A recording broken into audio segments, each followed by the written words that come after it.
केले के स्तंभ बिना सत्यनारायण भगवान की पूजा नहीं होती। और एक बार देवी को क्रोध आया, कदली देवी को, और क्रोध में एक साथ 100 अपशब्द का प्रयोग किया, और तभी दुर्वासा जी को भी क्रोध आया और दुर्वासा जी ने श्राप दे दिया। मृत्युंजय मंत्र और महामृत्युंजय मंत्र, ये दोनों मंत्र अलग है। शिव को न मानना वो बात अलग है, लेकिन शिव की निंदा करना वो बहुत बड़ा पाप है। भगवान शिव की निंदा करते हैं, मुख से शिव की निंदा होती है। वो मनुष्य जब तक पृथ्वी के ऊपर सूर्य और चंद्रमा विद्यमान है तब तक नरकगामी बनता है।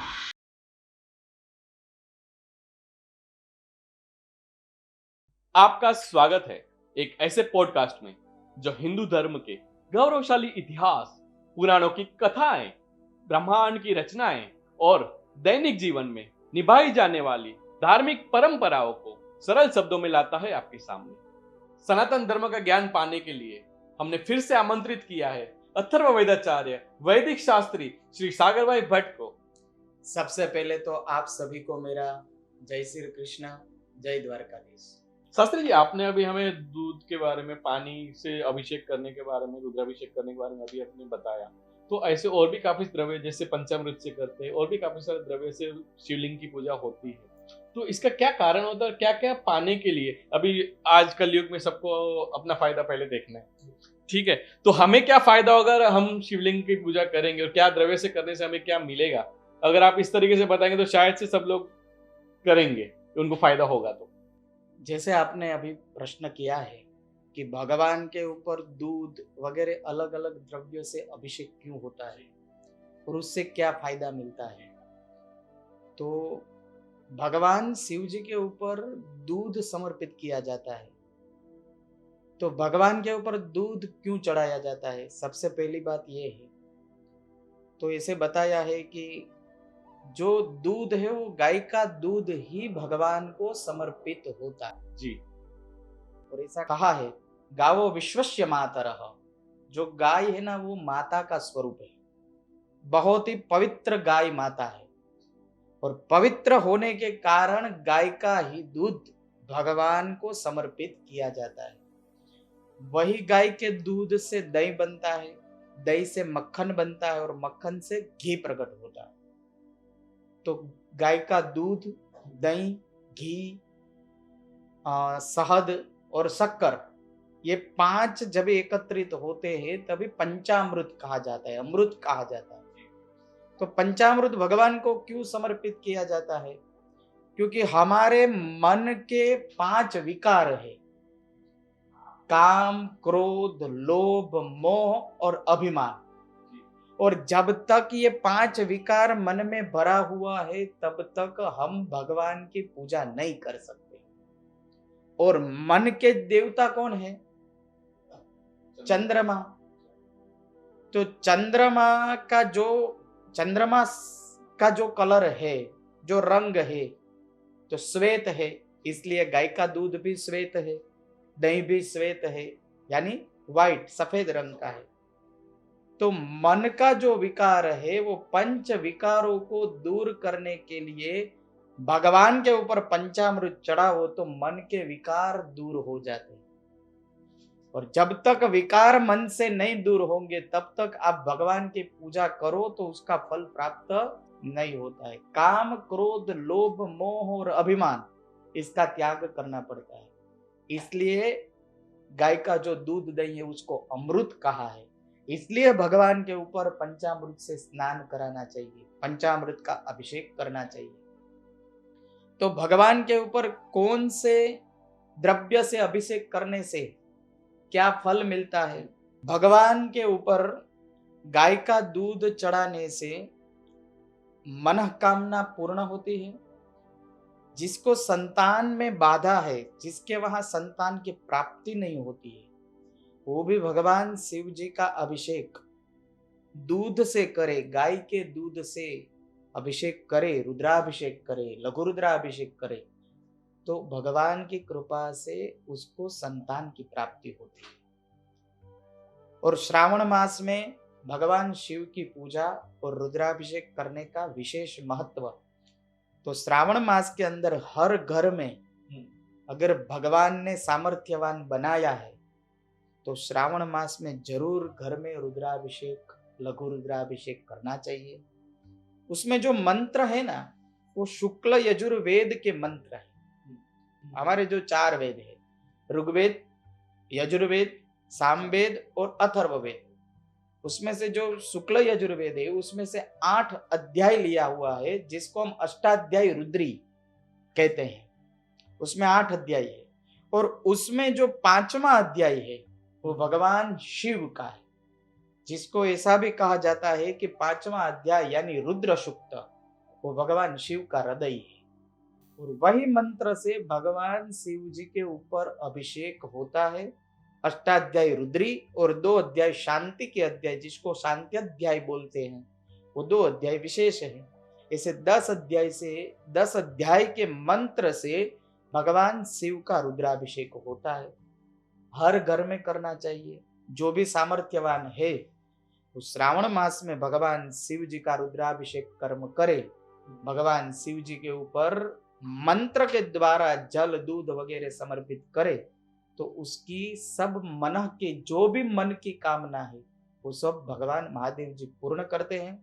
बाधा में से, दुख में से और दरिद्रता दूर करते हैं।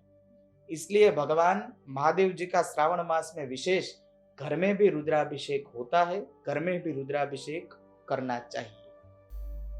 शास्त्री जी, क्या क्या द्रव्य से अभिषेक करने से क्या क्या फल प्राप्त है? भगवान के ऊपर दूध का अभिषेक करने से संतान की प्राप्ति होती है। अगर किसी को शत्रु बाधा में से मुक्त होना है तो वो भगवान शिव जी के ऊपर सरसों के तेल से अभिषेक करते हैं तो वो शत्रु बाधा से मुक्त होते हैं। ऐसे ही जिसको लक्ष्मी की प्राप्ति करनी है वो भगवान शिव जी की पूजा कमल के पुष्प से और बिल्व पत्र से करे तो उसको लक्ष्मी की प्राप्ति होती है। जो भी बालक विद्याभ्यास में जो पढ़ नहीं सकता है, जो पढ़ने में थोड़ा उसकी याद शक्ति थोड़ी कम है, तो ऐसे बालक को भगवान शिव जी के ऊपर दूध में शक्कर मिश्रित करने से, दूध और शक्कर मिश्रित करके वो दूध भगवान शिव जी को अर्पण करने से वो बालक विद्याभ्यास में आगे बढ़ता है। उसकी बुद्धि तीव्र होती है, तेज होती है, याद शक्ति बढ़ जाती है, याद शक्ति बढ़िया हो जाती है। तो जिस बालक को अच्छा पढ़ना है वो भगवान शिव जी के ऊपर गाय का दूध और उसमें शक्कर मिश्रित करके अभिषेक करेंगे तो उसकी बुद्धि भी, याद शक्ति भी मजबूत होगी। ऐसे ही जिसको क्षय रोग हुआ है, जिसको आज की भाषा में हम टीबी कहे, तो ऐसे क्षय रोगी भगवान शिव जी के ऊपर मध से अभिषेक करे तो भगवान महादेव जी की कृपा से वो रोग में से मुक्त होते हैं। ऐसे कोई भी प्रकार के शरीर में रोग हुए हैं तो रोग में से मुक्त होने के लिए भगवान शिव जी को दर्भ के जल से अभिषेक करना चाहिए। दर्भ जल में रख के वो जल से भगवान शिव जी का अभिषेक करने से रोग में से मुक्ति मिलती है। शास्त्री जी, जैसे अभी आपने बताया कि संतान प्राप्ति के लिए हम दूध से अभिषेक करते हैं, ये सब चीजें करते हैं, तो मैंने ये सुना है ऐसा एक कोई एकादशी है जिसका नाम पुत्रदा एकादशी कुछ है, श्रावण महीने में आती है, तो उसका क्या महत्व है? पुत्रदा एकादशी श्रावण महीने में शुक्ल पक्ष की जो एकादशी है उसको पुत्रदा एकादशी कहते हैं। और एकादशी का महत्व तो ऐसा है कि एकादशी के दिन अन्न का त्याग कर देना चाहिए। एकादशी के दिन जो अन्न खाता है वो अन्न नहीं खाता है, वो पाप का भक्षण कर रहा है, ऐसा बताया है शास्त्र में। तो 12 महीने में 24 एकादशी आती है, उसमें से एक एकादशी का नाम है पुत्रदा एकादशी और वो श्रावण मास में पड़ती है। श्रावण मास शुक्ल पक्ष की एकादशी वो पुत्रदा एकादशी। और पौराणिक कथा है कि एक राजा के वहां संतान की प्राप्ति नहीं हुई थी और राजा चिंतित हुए कि अभी आगे जाके राज गद्दी कौन संभालेंगे, वो बात से राजा चिंतित थे। और तभी नारद जी ने आके बताया कि आप वन में जाओ और बिल्व वृक्ष के नीचे जो भगवान शिव और पार्वती जी लिंग स्वरूप में विराजमान है, वो भगवान शिव पार्वती की आप पूजा करो, आपके वहां संतान की प्राप्ति होगी। और वो राजा और उसकी धर्म पत्नी वन में गए और बिल्व वृक्ष के नीचे जो भगवान गौरी शंकर विराजमान थे लिंग के स्वरूप में, उसकी पूजा जो दिन की, वो दिन था श्रावण सुद एकादशी। और भगवान की कृपा से वो राजा के वहां पुत्र की प्राप्ति हुई। इसको कहते हैं पुत्रदा एकादशी। जो भी ये दिन भगवान शिव की पूजा करते हैं, जिसको संतान नहीं है और वो पुत्रदा एकादशी का व्रत करे, शिव का पूजन करे, तो भगवान शिव की कृपा से उसको अच्छे संतान की प्राप्ति होती है। कुछ और एक व्रत भी है तो प्रदोष व्रत, शायद से वो कुछ दोषों के रिलेटेड है, क्या है, आप उसके बारे में थोड़ा सा हमें जानकारी दीजिए। प्रदोष महीने में 2 बार आता है। शुक्ल पक्ष की त्रयोदशी को भी प्रदोष कहते हैं और कृष्ण पक्ष की त्रयोदशी में भी प्रदोष आता है। सोमवार के दिन त्रयोदशी आए तो उसको सोम प्रदोष कहते हैं। मंगलवार के दिन प्रदोष की तिथि आए तो उसको भौम प्रदोष कहते हैं। ऐसे शनि प्रदोष, शुक्र प्रदोष, सब 7 दिन का जो वार प्रदोष के दिन आए, यानी त्रयोदशी तिथि के दिन जो वार आए, उसको वैसा प्रदोष कहा जाता है। प्रदोष का अर्थ क्या है कि जो भी हमारे ऊपर आपत्ति, बाधा जो भी आई है, जो हमारे ऊपर कष्ट है, जो हमारे ऊपर दुख है, और दुख में से मुक्त करने वाला जो दिन है ना, वो प्रदोष है। और प्रदोष के दिन का व्रत होता है।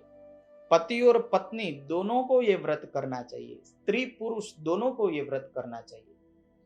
प्रदोष के दिन उपवास करना चाहिए, सुबह से लेके शाम तक, रात तक उपवास करना चाहिए। रात्रि के पहले जो काल कहा जाता है उसको प्रदोष काल कहते हैं। और वो प्रदोष काल में भगवान शिव की पूजा करो तो आप सभी दोष में से मुक्त हो जाते हो, सभी बाधा से मुक्त हो जाते हो, दरिद्रता से मुक्त हो जाते हो। और जो भी ये व्रत करे, सच्ची श्रद्धा से भगवान शिव प्रदोष का व्रत करे, उसको जो भी कामना है वो भगवान महादेव जी की कृपा से वो कामना पूर्ण होती है। इसलिए प्रदोष का व्रत करना चाहिए। साल में और महीने में 2 बार आता है। शुक्ल पक्ष में भी प्रदोष आता है, कृष्ण पक्ष में भी प्रदोष आता है। ऐसे 7 वार जो है, जैसे सोम प्रदोष का फल अलग है, भौम प्रदोष का फल अलग है, शनि प्रदोष का फल अलग है, बुध प्रदोष का फल अलग है, सब प्रदोष का अलग अलग फल बताया है। शास्त्री जी, ये जो सत्यनारायण जी की पूजा होती है तो वहां पर हमने देखा है चारों जगह पर केला के स्तंभ लगाए जाते हैं और उनकी जो विधि होती है, ये क्या क्या रीजन है इसके पीछे? केले के स्तंभ बिना सत्यनारायण भगवान की पूजा नहीं होती। आप कहीं पे भी सत्यनारायण भगवान की कथा का दर्शन करो तो जहां पे भी सत्यनारायण भगवान की पूजा होगी वहां केले का स्तंभ होगा और बीच में भगवान नारायण विराजमान। तो इसे पुराण में कथा है कि एक बहुत ही बड़े अच्छे विद्वान ऋषि थे जिसका नाम था औरव ऋषि। और औरव ऋषि ने सगर महाराज का राजसूय यज्ञ करवाया, जो बहुत बड़ा यज्ञ था, जो आज के युग में ये राजसूय यज्ञ नहीं होता है। वो समय में ऐसे बड़े यज्ञ होते थे। और वो औरव ऋषि ने सगर राजा का राजसूय यज्ञ करवाया। औरव ऋषि की एक कन्या थी, एक बेटी थी, जिसका नाम था कदली देवी। और यज्ञ संपन्न हुआ तो औरव ऋषि रोने लगे। तभी नारद जी आए औरव ऋषि के पास और नारद जी ने बताया कि ऋषि, आपको तो प्रसन्न होना चाहिए क्योंकि आपने इतना बड़ा यज्ञ करवाया है, राजसूय यज्ञ, आप यज्ञ के आचार्य हैं, यज्ञ संपन्न हुआ तो आपको प्रसन्न होना चाहिए, आप क्यों रो रहे हो? तभी औरव ऋषि ने नारद जी को बताया कि मैं इसलिए रो रहा हूं कि मेरी एक कन्या है, एक बेटी है, विवाह के योग्य बन गई है, लेकिन उसके साथ कोई विवाह नहीं करेगा। तभी बताया क्यों विवाह नहीं करेंगे उसके साथ। बोले उसके अंदर बहुत सारे लक्षण अच्छे हैं, सब सद्गुण है, लेकिन एक दुर्गुण है। और वो दुर्गुण कौन सा है?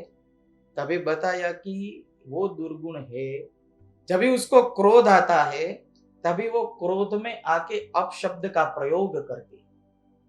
तभी नारद जी ने औरव ऋषि को सांत्वना दी, शांत किए, और नारद जी ने बताया कि आपकी कन्या का विवाह मैं करवाऊं।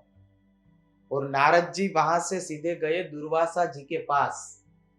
जो सबसे क्रोधी कोई ऋषि थे वो दुर्वासा जी थे। और नारद जी ने वहां जाके बताया कि अभी आपको विवाह करना चाहिए। दुर्वासा जी ने बताया कि मैं विवाह करने के लिए तैयार हूं, योग्य कन्या बताइए। तभी नारद जी ने बताया कि मैं कन्या देख के आया और आपके योग्य है। तो दुर्वासा जी ने बताया कि मैं विवाह करने के लिए तैयार हूं, लेकिन नारद जी ने एक शर्त रखी कि उसके अंदर सब सद्गुण है, लेकिन जब भी क्रोध आता है तब वो अपशब्द का प्रयोग करते हैं। दुर्वासा जी ने भी कहा कि मैं वो देवी को एक साथ 99 बार वो अपशब्द का प्रयोग करेंगे तो क्षमा कर दूंगा, लेकिन एक साथ 100 गाली का प्रयोग करेंगे तो मैं उसको श्राप दूंगा। नारद जी ने कहा कि मुझे ये बात मंजूर है। और नारद जी ने औरव ऋषि की कन्या कदली देवी और दुर्वासा जी का विवाह करवा दिया। विवाह वैवाहिक जीवन भी अच्छा चलने लगा। और एक बार देवी को क्रोध आया, कदली देवी को, और क्रोध में एक साथ 100 अपशब्द का प्रयोग किया। और तभी दुर्वासा जी को भी क्रोध आया और दुर्वासा जी ने श्राप दे दिया कि इतने बड़े ऋषि की कन्या हो आप, औरव ऋषि की कन्या, दुर्वासा जी की पत्नी, और आपके अंदर इतना बड़ा दुर्गुण, जाओ आप वृक्ष बन जाओ। और वो कदली देवी दुर्वासा जी के श्राप से वृक्ष बन गई। वो वृक्ष कौन सा? तो वो बने केले का वृक्ष बन गए। और वृक्ष योनि में वो देवी को पश्चाताप हुआ कि मैंने कितना बड़ा अपराध किया। औरव ऋषि की कन्या, दुर्वासा जी की पत्नी, और मेरे अंदर इतना बड़ा बड़ा दुर्गुण। पश्चाताप हुआ तो वृक्ष योनि में उसने भगवान का तप किया और भगवान नारायण प्रसन्न हुए। भगवान नारायण प्रसन्न होकर वृक्ष योनि में कदली देवी के पास आकर भगवान ने कहा कि बोलो, मैं आज वरदान देने के लिए आया, आपके तप से प्रसन्न हूं और वर देने के लिए आया हूं। तभी वो कदली देवी ने कहा कि भगवान, अगर आपको मुझे वरदान देना है तो ये वरदान दीजिए कि मैं वापिस दुर्वासा जी की पत्नी बनकर उसकी सेवा करूं।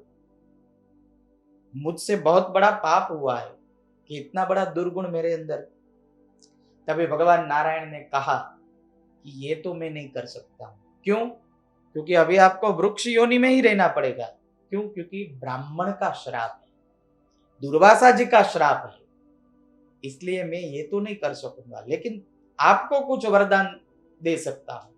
और तभी वृक्ष योनि से कदली देवी ने मांगा है भगवान के पास कि प्रभु, आप मुझे अगर दुर्वासा जी की पत्नी बनाकर सेवा न करवा सको तो आप मेरा स्वीकार करो। और तभी भगवान नारायण ने कहा कि आज से मैं आपको वरदान देता हूं कि आज से मेरी, यानी सत्यनारायण भगवान की जहीं कहीं पे भी कथा होगी, सत्यनारायण भगवान की कहीं पे भी पूजा होगी, तो वो पूजा में सबसे पहले 4 दिशा में आपको विराजमान करेंगे और उसके बाद बीच में मैं आके विराजमान होऊंगा। इसलिए भगवान का वरदान है कि सबसे पहले केले का स्तंभ लगाया जाए और फिर भगवान आके विराजमान होते हैं। इसलिए सत्यनारायण भगवान की पूजा में केले का स्तंभ लगाते हैं। और कदली देवी ने वृक्ष योनि से वापिस भगवान के पास मांगा कि भगवान, आपने मेरा तो स्वीकार कर लिया, लेकिन मेरे वृक्ष में फल भी है और केले के वृक्ष में कदली फल यानी केले का फल रहता है। तभी भगवान ने कहा कि मेरी जब भी कथा होगी तब कोई और फल मुझे अर्पण करे कि ना करे, लेकिन कदली फल यानी केले का फल मुझे समर्पित कर दे तो उसमें पूरा मैं स्वीकार कर लूं। इसलिए केले का, इसलिए ये केले का स्तंभ भगवान की पूजा में बांधा जाता है। शास्त्री जी, हम शिव जी के बारे में इतनी बात कर रहे हैं, हमने शिवलिंग के बारे में इतनी बात की, गंगा जी के बारे में बात की, चंद्र के बारे में बात की, हमने सब चीजों के बारे में, शिव जी की रिलेटेड सारी चीजों के बारे में बात की, श्रावण की बात करते हैं। शिव जी जहाँ है वहाँ महामृत्युंजय मंत्र है। महामृत्युंजय मंत्र का अगर हम ना जाने तो ये अधूरी रह जाएगी बात। तो हम एक चीज आपसे जानना चाहेंगे, महामृत्युंजय मंत्र को साइंटिफिकली कैसे कनेक्ट कर सकते हैं हम। महामृत्युंजय मंत्र को संजीवनी मंत्र भी कहा जाता है, इसका क्या कारण है? मृत्युंजय मंत्र और महामृत्युंजय मंत्र, ये दोनों मंत्र अलग है। अच्छा। मृत्युंजय मंत्र कहा गया है, मृत्युंजय महादेव त्राहि माम शरणागतम जन्म मृत्यु जरा व्याधि पीड़ितम कर्म बंधने। लेकिन जो ये महामृत्युंजय मंत्र है, वो महामृत्युंजय मंत्र अलग है। जो सभी लोग उसको सुनते हैं, शिव मंदिर में जाते हैं, या तो सभी को पता है कि ये महामृत्युंजय मंत्र कौन सा। तो महामृत्युंजय मंत्र है, ओम त्र्यंबकं यजामहे सुगंधिं पुष्टिवर्धनम् उर्वारुकमिव बंधनान् मृत्योर्मुक्षीयमामृतात्। ये महामृत्युंजय मंत्र है। इसको मृत संजीवनी भी कहते हैं। और यही मंत्र से शुक्राचार्य महाराज दैत्यों को मृत्यु से वापिस जीवन प्रदान करते थे, ऐसा ये मंत्र है। तो ये हमारे जीवन में महामृत्युंजय मंत्र हमारे शरीर में क्या असर करते हैं। मनुष्य की ऐसे आयुष्य बताई गई है 100 साल। अभी तो 100 साल नहीं जीते हैं, 60-70 बहुत हो गया, लेकिन ऐसे शास्त्र में मनुष्य की आयुष्य 100 साल की बताई है। और जब भी 100 साल हो जाते हैं, जब भी आयुष्य हमारी आयु 100 वर्ष हो जाती है, तभी हमारे शरीर के अंदर जो सेल्स प्रकट होते हैं, जो कोष प्रकट होते हैं, वो 100 साल के बाद बंद हो जाते हैं। जो नए सेल्स बनने चाहिए शरीर में, वो नहीं बनते हैं और फिर मृत्यु हो जाती है, मृत्यु को प्राप्त कर लेते हैं। तो शरीर में नए सेल्स प्रकट करने के लिए महामृत्युंजय मंत्र बहुत असरकारक है। जैसे आप कभी अनुभव कीजिएगा, आप बोले ओम त्र्यंबकम त्र्यंबकम त्र्यंबकम, तो त्र्यंबकम बोलेंगे ना, तो आपके मस्तक में तुरंत असर होगी। और त्र्यंबकम त्र्यंबकम त्र्यंबकम बार बार बोलेंगे ना, तो मस्तिष्क में, हमारे मस्तक में नई कोशिकाओं यानी नए सेल्स प्रकट होते हैं। यजामहे यजामहे यजामहे, ये यजामहे आप जितनी बार बोलेंगे ना, तो हमारे कंठ में, गले में नए सेल्स प्रकट होते हैं। सुगंधिम पुष्टिवर्धनम, सुगंधिम आप प्रयोग कीजिए, कभी अनुभव कीजिए। सुगंधिम पुष्टिवर्धनम, सुगंधिम पुष्टिवर्धनम, जितनी बार आप बोलेंगे उतनी बार आपके हाथ में और हाथ के ये सब उंगलियों में नए सेल्स प्रकट होंगे। त्र्यंबकम यजामहे सुगंधिम पुष्टिवर्धनम उर्वारुकमिव बंधनान, आप बोलेंगे उर्वारुकमिव उर्वारुकमिव।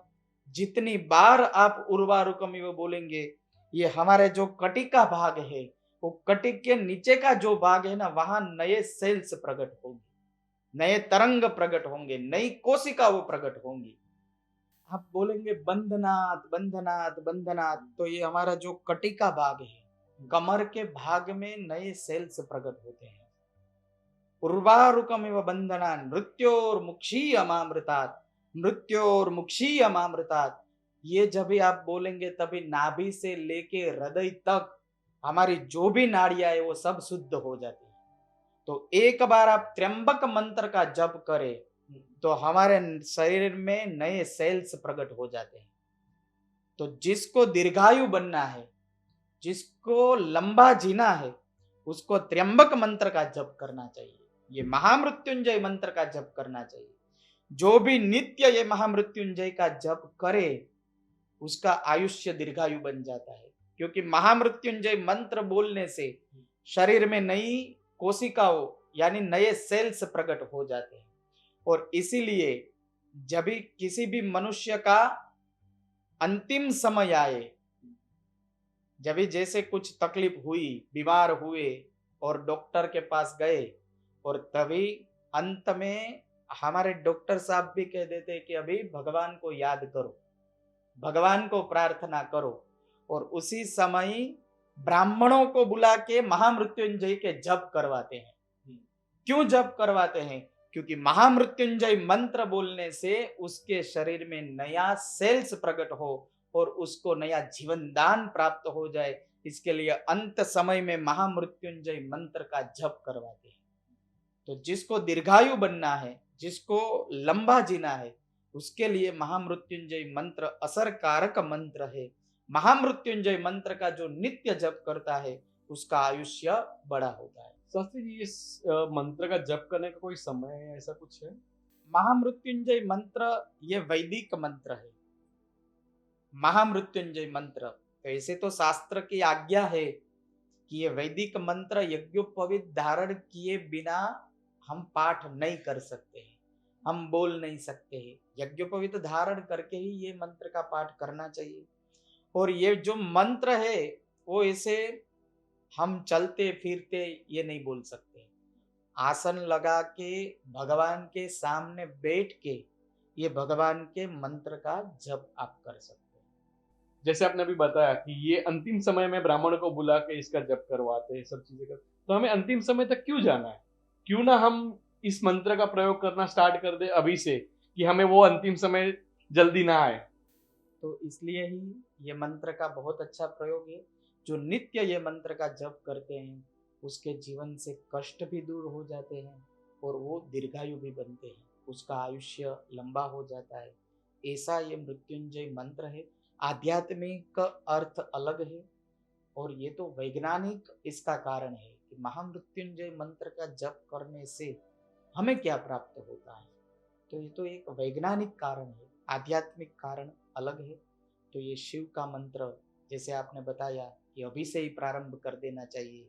तो जरूर जो भी भगवान शिव के भक्त है, जिसको भी भगवान शिव के ऊपर प्रीति है, जिसको भी भगवान शिव के ऊपर श्रद्धा है, उसको ये मंत्र का जप करना चाहिए। शास्त्री जी, हमने आ, काफी टाइम से हम डिस्कस कर रहे हैं, काफी सारी चीजें हमने डिस्कस की, हमें इतना फायदे, मतलब हमारी लैंग्वेज में इतने फायदे हमने देखे शिव जी को पूजने के, शिव जी की पूजा करने के लिए, शिवलिंग की पूजा करने के लिए।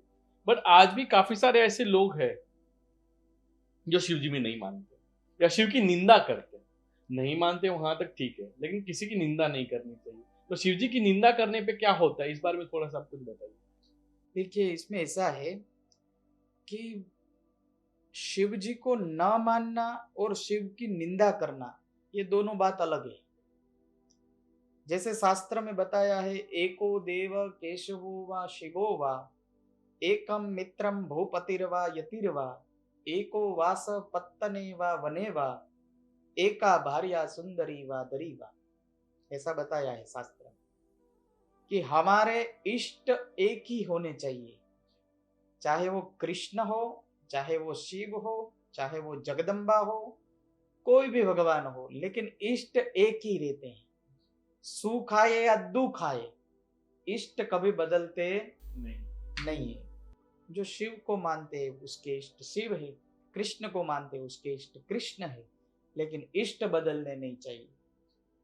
तो इष्ट एक ही रहने चाहिए। शिव को न मानना वो बात अलग है, लेकिन शिव की निंदा करना वो बहुत बड़ा पाप है।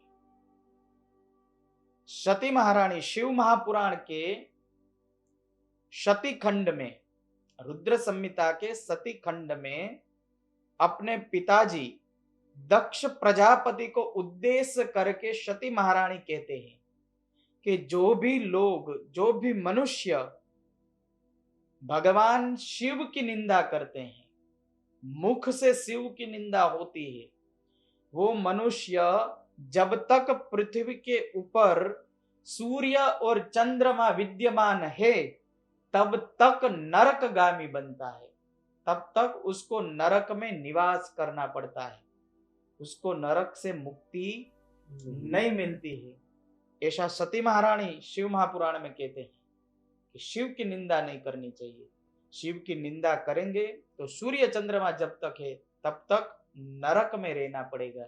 इसके लिए भगवान शिव को मानना न मानना अलग बात, लेकिन उसकी निंदा नहीं करनी चाहिए, ऐसा हमारे ग्रंथों में बताया। निंदा तो किसी की नहीं करनी चाहिए। ऐसे हाँ। देखने जाए तो किसी भगवान की हो या किसी भगवान की मनुष्य नहीं, की भी नहीं मनुष्य करनी- की भी निंदा वही नहीं करनी चाहिए। जी शास्त्री जी, हमने काफी सारी शिव जी के बारे में काफी सारी चीजें जानी इस बार, काफी सारा ज्ञान आपने हमें दिया और हमने सनातन धर्म के बारे में और एक नई चीज जानी, एक नहीं कई सारी नई चीजें जानी।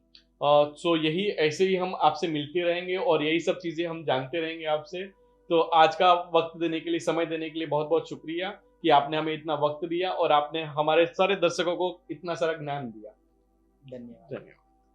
हमें उम्मीद है कि आपने ज्ञान की कोई किरण पाई हो और सनातन धर्म की कोई बात और भी गहराई से समझी होगी।